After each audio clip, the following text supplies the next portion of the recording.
Hello viewers, स्वागत है आप सभी के बेस्ट मूवीज फॉर यू पे। आज मैं एक्सप्लेन करूंगा द डेथ जोन।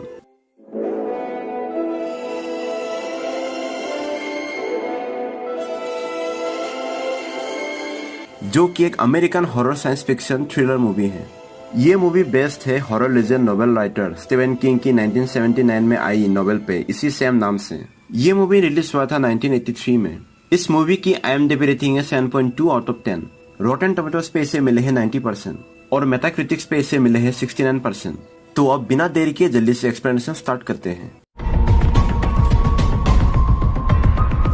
कहानी शुरू होता है मूवी के लीड कैरेक्टर जॉनी स्मिथ से, जो कि कैसल लॉक टाउन में एक स्कूल टीचर है जो कि बच्चों का क्लास ले रहा होता है। यहाँ उसका क्लास खत्म होता है तो जॉनी बच्चों को द लेजेंड ऑफ स्लीपी होलो कहानी को घर में पढ़कर आने को कहता है। और यहाँ मजे की बात यह है कि जॉनी यानी एक्टर क्रिस्टोफर वॉल्कन आगे जाकर 1999 में आई स्लीपी होलो फिल्म में हेडलेस हॉर्समैन का किरदार को निभाया था। स्लीपी होलो मूवी की एक्सप्लेनेशन मैंने किया हुआ है, अगर आपने नहीं देखा है तो आप मेरे चैनल पे जाकर देख सकते हो। खैर, आप कहानी में आगे बढ़ते हैं। जिस स्कूल में जॉनी टीचर है उसी स्कूल में उसका गर्लफ्रेंड सारा भी टीचर है। स्कूल खत्म होने के बाद ये दोनों एक रोलर कोस्टर राइड पे जाते हैं, जहाँ पहले तो ये दोनों राइड काफी एंजॉय करते हैं, पर अचानक से जॉनी की सर में सरदर्द शुरू होने लगता है, जिस वजह से वो ठीक तरह से ये राइड एंजॉय नहीं कर पाता। इसके बाद जॉनी सारा को अपनी कार में उसे सोने जाता है और तब तक रात हो जाता है। तभी मौसम खराब होने लगता है तो सारा जॉनी को उसके घर में ही रुक जाने को कहती है, पर जॉनी नहीं रुकता और अपने घर के लिए निकल जाता है। वही रास्ते में टैंकर ट्रक आ रहा होता है, जिसका ड्राइवर को काफी नींद आ रहा होता है। जैसे ही उसका आंख खुलता है तो वो बैलेंस खो देता है और अपनी ट्रक को मोड़ लेता है, जहाँ ट्रक का टैंकर ट्रक से अलग होकर रोड पे ही गिर जाता है और ट्रक सीधा एक खेत में घुस जाता है। बारिश की वजह से जॉनी को कार के अंदर से ठीक से दिखाई नहीं देता है और उसका कार टैंकर से जाकर टकरा जाता है। फिर ट्रक ड्राइवर जल्दी से जॉनी को कार से निकालकर हॉस्पिटल में एडमिट कर देता है। सारा को जब जॉनी के बारे में पता चलती है तो वो सीधा जॉनी को देखने हॉस्पिटल जाती है, जहाँ वो जॉनी की हालत देखकर काफी रोती है, क्योंकि वो दोनों एक दूसरे से काफी प्यार करते हैं और दोनों जल्दी शादी भी करने वाले थे। फिर कुछ टाइम बाद द विजय क्लिनिक नाम के क्लिनिक पे दिखाया जाता है, जहाँ जॉनी को होश आता है और अब जॉनी की जख्म भी ठीक हो चुका होता है। जॉनी न्यूरोलॉजिस्ट डॉक्टर सैम विजय की निगरानी के अंदर होता है। जॉनी को काफी हैरानी होता है जब उसे दिखाई देता है कि उसकी बॉडी पे कोई खरोच नहीं है।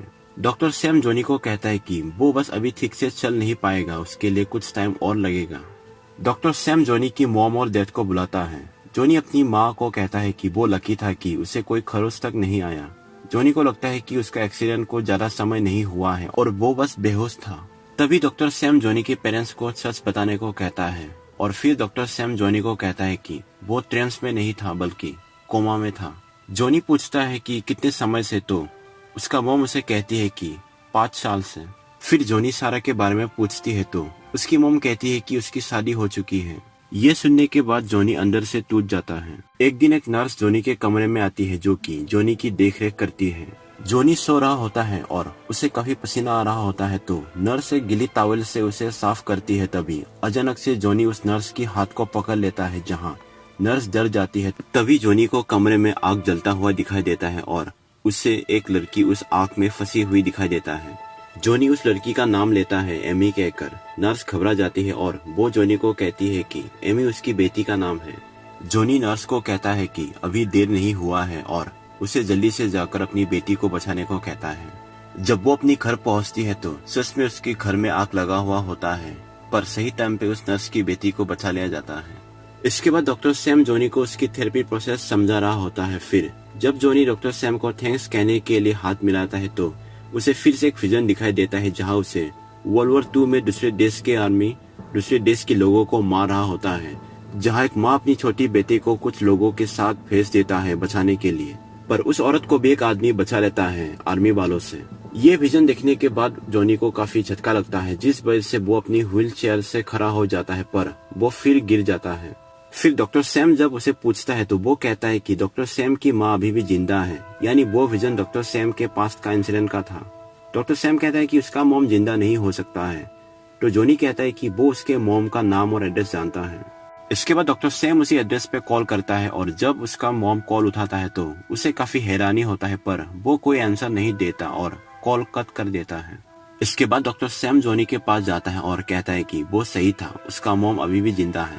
डॉक्टर सैम जॉनी की इन साइकिक पावर से काफी हैरान होता है।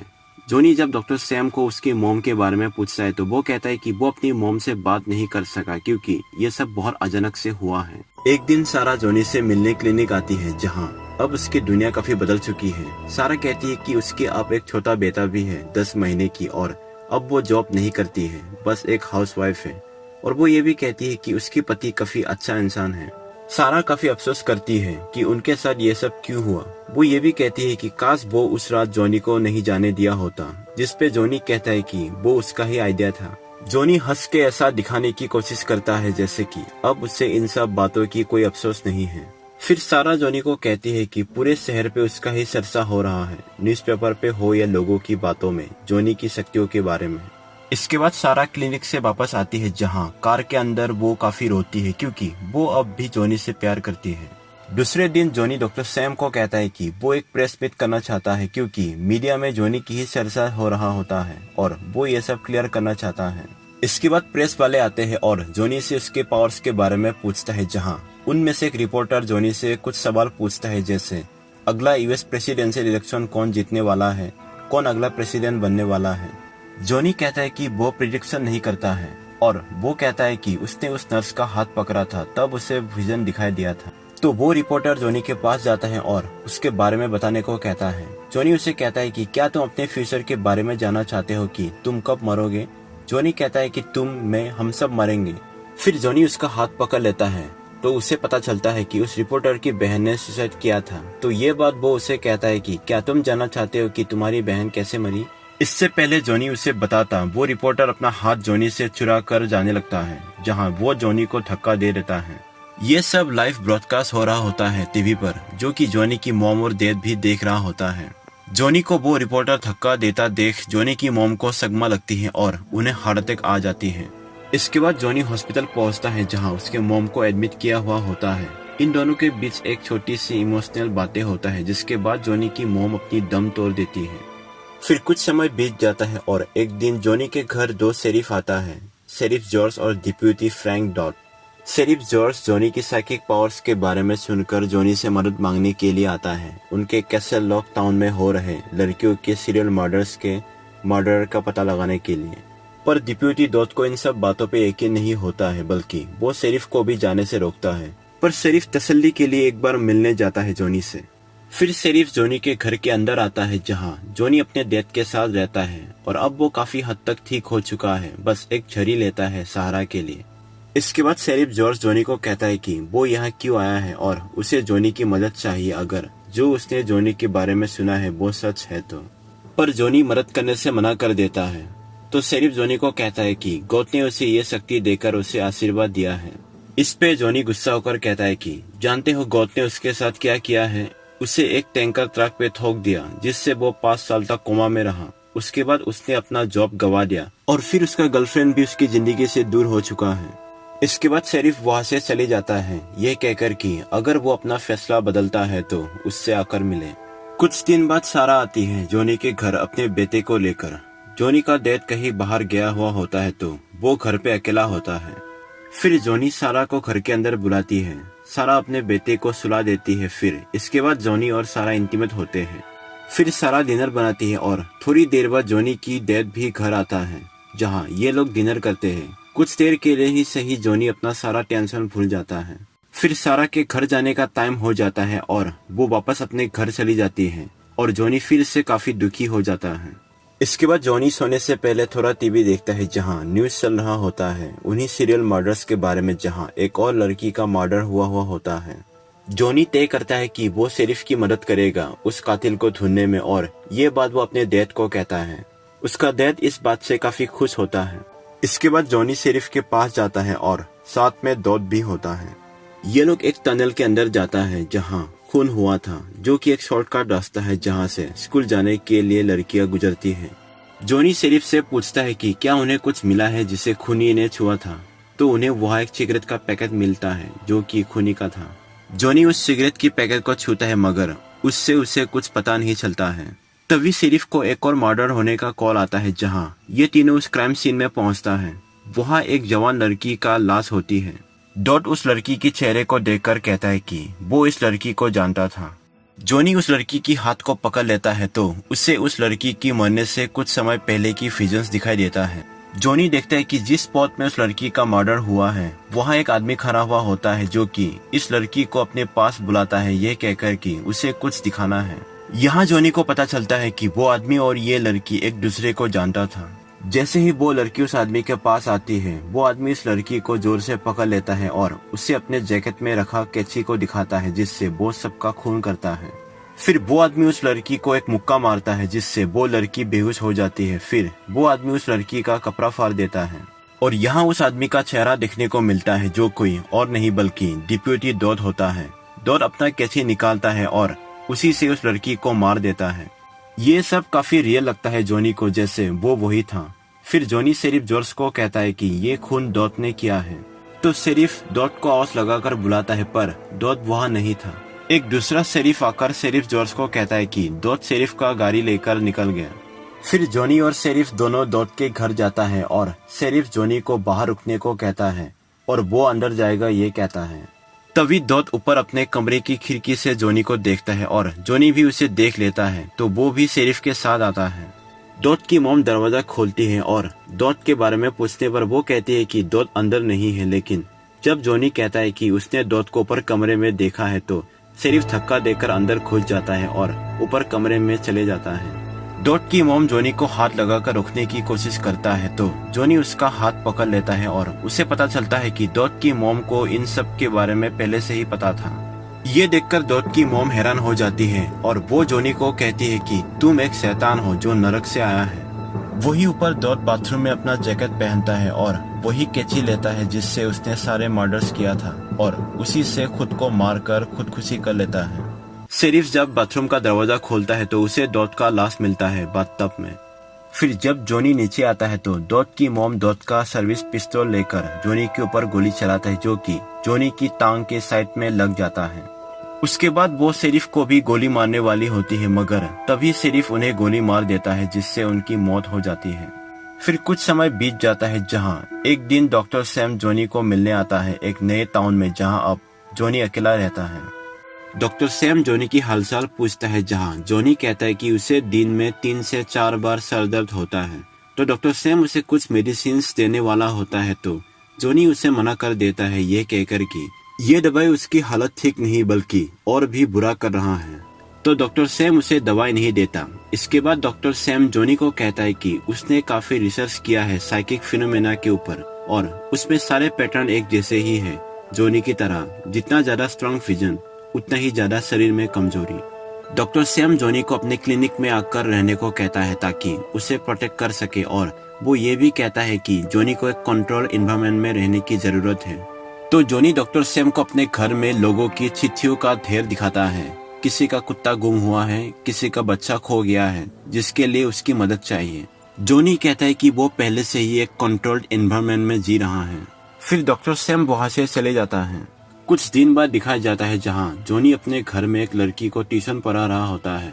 फिर ट्यूशन खत्म होने के बाद एक अमीर आदमी जॉनी के घर आता है जिसका नाम होता है रोजर स्टुअर्ट। रोजर कहता है कि उसे अपने बेटे के लिए एक टीचर का तलाश था और लोगों से पूछने पर सबने जॉनी का ही नाम सजेस्ट किया। रोजर कहता है कि उसका बेटा क्रिस काफी होनहार है। वो हर चीज में पार्टिसिपेट करना चाहता है मगर वो काफी शर्मिला है और उसे समझाने के लिए मोटिवेट करने के लिए एक ट्यूटर चाहिए, जिसके लिए वो जॉनी को अपने घर बुलाता है ताकि वो उसके बेटे से मिल सके। पहले तो जॉनी उनके घर जाने से मना करता है पर काफी रिक्वेस्ट करने पर वो मान जाता है। मिस्टर रोजर जॉनी को कहता है कि कल सुबह जॉनी को उनके कार पिकअप करने के लिए आएगा। फिर अगली सुबह जॉनी मिस्टर रोजर के घर जाता है जहां मिस्टर रोजर एक आदमी से बात कर रहा होता है जिसका नाम होता है ग्रेग स्टिल्सन, जो कि अगले आने वाले यूएस प्रेसिडेंशियल इलेक्शन में एक थर्ड पार्टी से प्रेसिडेंट की कैंडिडेट होकर इलेक्शन लड़ने वाला है। अब क्योंकि मिस्टर रोजर काफी अमीर है तो इलेक्शन के लिए ग्रेग को उनका पैसा चाहिए। मिस्टर रोजर जॉनी को ग्रेग से भी मिलाता है। इसके बाद ग्रेग मिस्टर रोजर के घर से चले जाता है और जॉनी मिस्टर रोजर के बेटे क्रिस से मिलता है। फिर दोनों बाहर जाकर उनके गार्डन में फ्री होकर बातें करता है। ये सब देखकर मिस्टर रोजर को काफी खुशी होता है। इसके बाद जॉनी और मिस्टर रोजर बैठकर थोड़ा ड्रिंक लेता है और फिर टीवी देखता है जहां न्यूज़ पे ग्रेग का इलेक्शन कैंपेन दिखा रहा होता है। यहाँ मिस्टर रोजर जॉनी को ग्रेग के अगेंस्ट वोट देने को कहता है, क्योंकि वो कहता है कि ग्रेग का प्रेसिडेंट बनना काफी खतरनाक हो सकता है देश के लिए। इसके बाद एक रात को एक न्यूज एडिटर को दिखाया जाता है जो कि अपने ऑफिस रूम में आता है जिसका नाम होता है ब्रेनर। लेकिन वहाँ ग्रेग स्टिल्सन और उसका बॉडीगार्ड सोनी रूम के अंदर पहले से ही उसका इंतजार कर रहा होता है। दरअसल वो एडिटर ग्रेग का सच सबके सामने लाने के लिए उसके बारे में न्यूज़पेपर पे लिखता है जो कि अगले दिन आएगा, और ये बात ग्रेग को पता चल जाता है उसके खबरी के द्वारा। तो ग्रेग उस एडिटर को धमकी देता है कि अगर उसने दोबारा उसके बारे में गलत लिखा तो वो उसे, उसकी बीवी और उसके बच्चे को मार डालेगा। फिर ग्रेग और उसका बॉडीगार्ड उसे धमकी देकर वहाँ से चले जाता है। अगले दिन जॉनी के घर में दिखाया जाता है जहाँ जॉनी क्रिस का ट्यूशन ले रहा होता है। जॉनी क्रिस को रीडिंग करने को कहता है। तभी वहाँ जॉनी के घर का डोरबेल बजता है। जॉनी जब दरवाजा खोलता है तो बाहर एक आदमी होता है जिसका नाम होता है वॉल्ट, जो कि ग्रेग स्टिल्सन की इलेक्शन कैंपेन में वॉलंटियर कर रहा होता है। लोगों के घर घर जाकर ग्रेग स्टिल्सन का प्रचार करता है ताकि लोग इलेक्शन में ग्रेग को वोट दें। ठीक जॉनी के घर के सामने ही एक खुला मैदान होता है जहां कुछ दिनों के बाद ग्रेग स्टिल्सन का पॉलिटिकल रैली होने वाला होता है, और वही रोड के साइड पे एक बड़ा सा होल्डिंग लगा हुआ होता है ग्रेग स्टिल्सन का। वॉल्ट ग्रेग की पार्टी और इसके बारे में अच्छी बातें करने लगता है। तो जॉनी कहता है कि इस वक्त वो थोड़ा बिजी है ट्यूशन पढ़ाने में। तो वॉल्ट अपनी बीवी को बुलाता है जॉनी को पैम्पलेट देने के लिए, और वॉल्ट की बीवी कोई और नहीं बल्कि सारा होती है। सारा जब जॉनी को नाम लेकर बुलाती है तो वॉल्ट भी जॉनी को पहचान जाता है, क्योंकि वॉल्ट कहता है कि सारा ने उसके बारे में काफी कुछ बताया था। तभी वह क्रिस भी आ जाता है जॉनी को बुलाने के लिए, क्योंकि उसे अकेले पढ़ने में मजा नहीं आ रहा था। इसके बाद वॉल्ट और सारा चले जाता है। फिर जॉनी दरवाजा बंद करके सारा की याद में रोने लगता है। यहाँ क्रिस जॉनी को पूछता है कि क्या हुआ और वो क्यों रो रहा है। फिर जॉनी क्रिस को गले लगाता है। फिर जब जॉनी क्रिस के ऊपर हाथ रखता है तो उसे अचानक झटका लगने लगता है और उसे एक विजन दिखाई देने लगता है, जहाँ वो देखता है कि क्रिस के साथ और दो लड़के तालाब में आइस हॉकी खेलते समय पानी में डूब रहा होता है। क्रिस जॉनी को पूछता है कि क्या हुआ, पर जॉनी उसे कुछ नहीं बताता। तभी क्रिस को लेने गाड़ी आता है और जॉनी कहता है कि वो भी उसके साथ उसके घर जाएगा। जब जॉनी क्रिस के घर पहुंचता है तो मिस्टर रोजर आइस हॉकी खेलने के लिए जरूरत की सामान लाया हुआ होता है, जहाँ क्रिस और उसके दो दोस्त साथ में प्रैक्टिस करेंगे। फिर जॉनी मिस्टर रोजर को कहता है कि उसे ये आइस हॉकी प्रैक्टिस रोकना होगा, क्योंकि तालाब में जमा हुआ बर्फ टूटने वाला है अगर ये आइस हॉकी प्रैक्टिस हुआ। जॉनी कहता है कि क्रिस मारा जाएगा अगर ये प्रैक्टिस हुआ तो। क्रिस ये बात सुनकर वो भी काफी घबरा जाता है, लेकिन मिस्टर रोजर नहीं सुनता उसकी बातों को। तो जॉनी अपनी झड़ी से वहाँ रखे गमले को तोड़ देता है और उन्हें कहता है कि क्या तुम नहीं जानते कि मैं कौन हूँ। फिर मिस्टर रोजर जॉनी को फायर कर देता है और कहता है कि वो जानता है कि जॉनी कौन है, मगर वो जॉनी को क्रिस की एज ए ट्यूटर लिया था, ना कि भविष्य बताने के लिए। फिर जब क्रिस भी कहता है कि वो आइस हॉकी प्रैक्टिस के लिए नहीं जाएगा, तो मिस्टर रोजर ऐसा दिखाता है कि अब वो मान गया और अब वो क्रिस को नहीं ले जाएगा आइस हॉकी के लिए। फिर जॉनी क्रिस को बुलाता है और उसका हाथ पकड़ता है, जहाँ अब उसे कोई विजन दिखाई नहीं देता। तो जॉनी क्रिस को कहता है कि अब वो सुरक्षित है। ये कहकर वो चले जाता है। लेकिन जॉनी के जाने के बाद मिस्टर रोजर क्रिस के कमरे में आता है और क्रिस को फिर से बुलाता है आइस हॉकी प्रैक्टिस में चलने के लिए, पर क्रिस नहीं जाता। अगली सुबह जॉनी न्यूज़पेपर में देखता है कि दो बच्चे आइस स्केटिंग करते वक्त डूबकर मर गए। जॉनी मिस्टर रोजर के घर कॉल करता है ये जानने के लिए कि क्रिस ठीक है या नहीं। मिस्टर रोजर सगमे में बैठा हुआ होता है और टेलीफोन का रिंग बज रहा होता है। फिर क्रिस आकर कॉल उठाता है। क्रिस की आवाज सुनकर जॉनी को तसल्ली मिलता है, पर वो कुछ नहीं बोलता क्रिस के पूछने पर भी। और यहाँ क्रिस को पता चलता है कि जॉनी ने कॉल किया है। फिर वो दिन आता है जिस दिन ग्रेग स्टिल्सन का इलेक्शन रैली है। रैली के लिए काफी लोग आने लगता है और म्यूजिशियंस काफी जोरों से म्यूजिक बजा रहा होता है, जिसे सुनकर जॉनी खिड़की से बाहर देखता है तो उसे सारा भी दिखाई देता है जो वहाँ आती है। सारा को देखकर जॉनी सारा से मिलने जाता है, पर वहाँ लोगों की काफी भीड़ होने की वजह से वो सारा को ढूंढ नहीं पाता। तभी ग्रेग स्टिल्सन वहाँ आता है और लोगों के बीच में से आता है, लोगों से हाथ मिलाते हुए। जॉनी भी लाइन में खड़ा था तो ग्रेग जॉनी से भी हाथ मिलाता है, जहाँ जॉनी को एक विजन दिखाई देता है। विजन पे जॉनी को ये दिखाई देता है कि ग्रेग इलेक्शन जीतकर प्रेसिडेंट बनने के बाद वो एक न्यूक्लियर स्ट्राइक करेगा, शायद किसी देश पे, जिससे वो एक मास मर्डरर बन जाएगा। और न्यूक्लियर मिसाइल लॉन्च करने का बटन दबाने के लिए पहले उसे खुद का और जनरल का हैंड स्कैन चाहिए। तो ग्रेग जनरल के ऊपर काफी जोर देता है, जिससे जनरल अपना हाथ स्कैन कर देता है और ग्रेग भी अपना हाथ स्कैन करके न्यूक्लियर बटन दबा देता है। ये देखकर जॉनी का होश उड़ जाता है। फिर वहाँ ग्रेग का बॉडीगार्ड सोनी आकर ग्रेग को जॉनी के हाथों से चुराता है। जॉनी काफी शॉक हो जाता है ग्रेग की विजन देखने के बाद।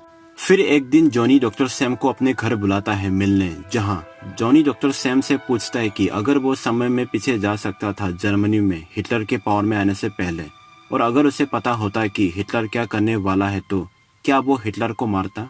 तो डॉक्टर सैम जॉनी से पूछता है कि उसने ये क्यों पूछा। तो जॉनी कहता है कि उसके साथ एक और एपिसोड हुआ जहां वो क्रिस के बारे में कहता है कि उसने उसे डूबकर मरते हुए देखा था। पर जॉनी कहता है कि बात ये नहीं है, लेकिन उस विजन में कुछ मिसिंग था जो कि वो देख नहीं सका, एक ब्लैंक स्पॉट, एक डेड जोन। फिर डॉक्टर सैम जॉनी से पूछता है कि क्या वो लड़का डूबकर मरा।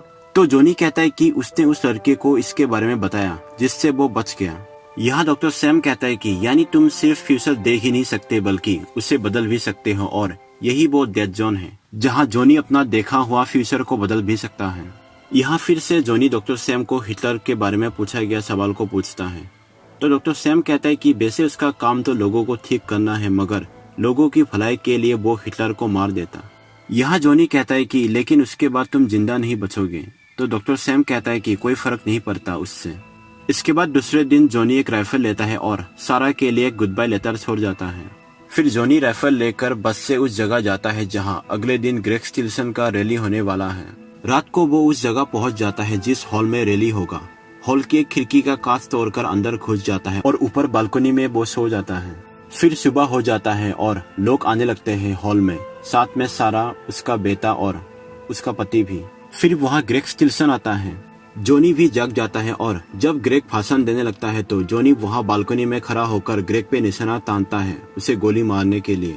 लेकिन तभी सारा जॉनी को देख लेती है और वो चिल्लाकर जॉनी का नाम लेती है। तो ग्रेग भी जॉनी को देख लेता है और जॉनी का निशाना चूक जाता है। फिर ग्रेग खुद को बचाने के लिए सारा की बेटे को अपने हाथ में ले लेता है थाल की तरह। तभी एक कैमरामैन ग्रेग का फोटो खींच लेता है। फिर ग्रेग का बॉडीगार्ड सोनी जॉनी को 2 गोली मारता है जिससे वो नीचे गिर जाता है।